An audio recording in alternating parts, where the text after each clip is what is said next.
Patnubay at gabay ng magulang ay kailangan sa mga batang manonood.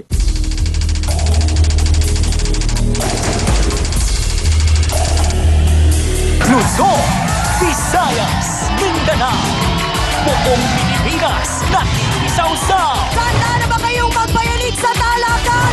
Ang inyong nag-iisang Barangay Hall on Air ay pupunta na mismo at dadayo sa inyong mga barangay. Wow! Mag-uusap tayo, aayusin natin ang mga problema nyo, one barangay at a time.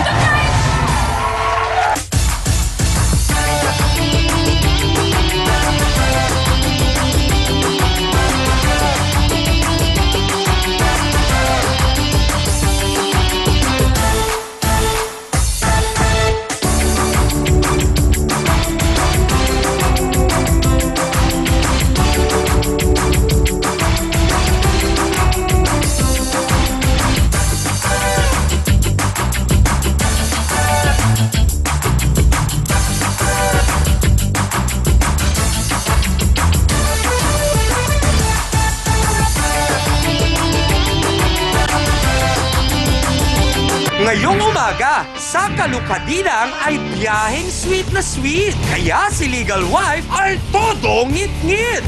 Kita ko lang talaga pagmumukha nyo, ewan ko lang, Diyos ko. Alam mo anong gagawin ko sa inyo. Kanina pa ako nanginginig. Gusto ko na kayo makita eh. Ba't ako may kapit ako? Kapal na mukha niya para siguro niya ako. Sino kaya ang haharurot sa pagransyada? Sa kulungan kayong dalawa magkita. Smile niya ako kaysa sa asawa niya. Naninikip-nikip. Harapin natin at pag-usapan dito lang sa nag-iisang Barangay Hall on Air ng mundo. Face to face! Sawera! Let's get ready for Saw-Sawer!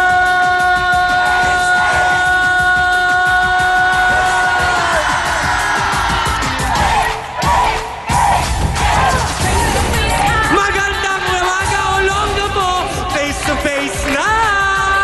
Sugod, mga kapatid! Tara't mag-usap tayo! Sa pula, sa puti! Naku, sana magbati! Wala na sanang labanan! Wala nang tablahan! Let's go!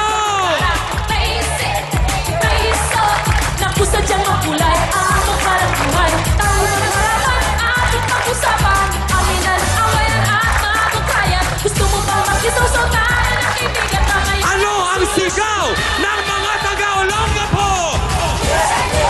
Sinong sisipaon? Sinong hindi? Kayo po dyan! At eto na! Pagharapan na! Hanapin mo. Face to face!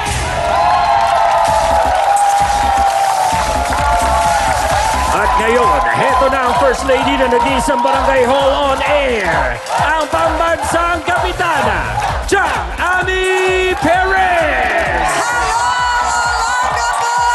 Magandang araw po sa inyong lahat. Magandang umaga, Barangay West, Bahak-Bahak, tama ba? Olongapo City. Mrs. na nagngingit-ngit dahil sa mister na driver, iginarahe ang kanyang proud na Betcha by Golly. Wow! Naku, Hans, ano kaya ang sigaw ng mga kapatid natin dito sa Rizal Triangle Multipurpose Covered Court ng Olongapo City? Malamang Chang, ang sigaw ay tara na face to face! Kasama siyempre ang ating mga bisita mula sa Sawakas Theater Company! Ready na ba ang mga kapatid natin? Kaya naman ang tanong, sapat ba ang energy nyo today, B1 at B2? Sasabak pa rin siyempre sa matinding payuhan, sina Attorney Ben Acosta, Dr. Camille Garcia, at Father Sunny Merida. Sila po ang ating mahal na trio tagapayo. So, let's make it a come on! Face to face na! Siya raw ay aminado at proud na maging Betcha by Golly. Wow! Paano naman kaya ito nasabi niya? Alamin nga natin mula kay John Abigail Abby Ramos. Pasok! Hello, Abby. Welcome sa Face to Face. Hello po. Bakit mo naman nasabi na ikaw ay proud na Betcha by Golly Wow? Pero daw kasi mahal ako ng ni Ramil. Pangalawa ako, second ako, kabit ako, di ba? Pero diretsahang tanong, nung nagsimula ba ang love story ninyo, alam mo kung ano ang background nitong si Ramil? Opo. O, anong alam mo tungkol sa kanya? Meron po siyang asawa at saka anak. May 3 po siyang anak. O, ano nangyari, Abby? Alam mo naman pala lahat. Alam mong may anak, alam mong may asawa. Bakit siya pa rin ang pinili mong Bait mahalin? po kasi siya sa akin. Tapos yung anak ko, lagi niyang nililibre. Ah, so may anak ka na rin. Kasi po, may una po akong asawa eh. Naghiwalay po kami. Yung una mong asawa, kasal kayo, hindi? Hindi po. Hindi. Okay. So, alam mo, aminado ka na may pamilya siya. Opo. Oh, bakit daw ikaw ang nagustuhan niya? Anong nangyari?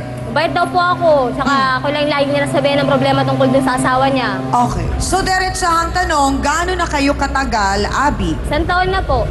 1 taon na. Opo. Yung asawa, yung una, kasal ba siya doon? Kasal po. Okay. Alam?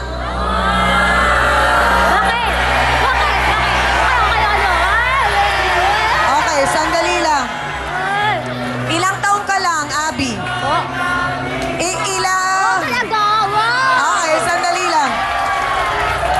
Ilang taon ka lang, Abby? 25, wag na namin 25 po. 25! Oh, bata ka pa. Ibig sabihin, marami ka pang pwedeng makilala. Kasi po ano eh, parang, kasi sa kanya na po kami yung, nasistentuhan niya po kami, pati anak ko. Okay. So, tinutulungan ka ni Ramil Opo, tinutulungan kahit ako. sa anak mo. Opo. May anak siya. Ano bang trabaho ni Ramil? Driver po ng tricycle. Okay. Drive. Doon ba kayo nagkakilala? Opo. Nagdadrive po siya ng tricycle, tapos yung first husband ko po, Ah. dati po magkasama sila sa trabaho. Hanggang ngayon, magkasama Hindi pa na sila? po, wala na po yun, iwalay na po Okay. ako nun eh. So, lagi kang umaangkas kay Ramil. Hindi ka ba natatakot? Bakit? Sandali lang. Oh, talaga. Ang tanong ko, Abby, hindi ka ba natatakot na baka yung kakaangkas mo ng ganon, makita ka nung misis? Hindi po, kasi sabi naman po ni Ramil, kaya niya akong pagtanggol sa asawa niya eh, kasi walang kwenta daw yung asawa niya eh. Sa mahal ko siya, yun ang alam ko. Kaya ko siyang paglaban. Oh! So, ang sinasabi, mahal niya si Ramil Salamat at pala. masaya ka. Ang tanong, sa palagay mo ba, Abby, masaya naman ba si Ramil sa'yo? Opo, sabi niya. So, tinutulungan niya rin yung anak mo.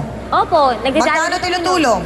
Nagbibigay po siya sa akin ng 200. Araw-araw po yun. Araw-araw. Opo. So, alam mo ba kung nagbibigay siya dun sa mga anak niyang tunay? Sinakwento niya sa akin, umuwi na siya, walang pagkain. Binibigyan daw niya yung asawa niya ng pera. Minsan nga, hindi na nagsasayang sa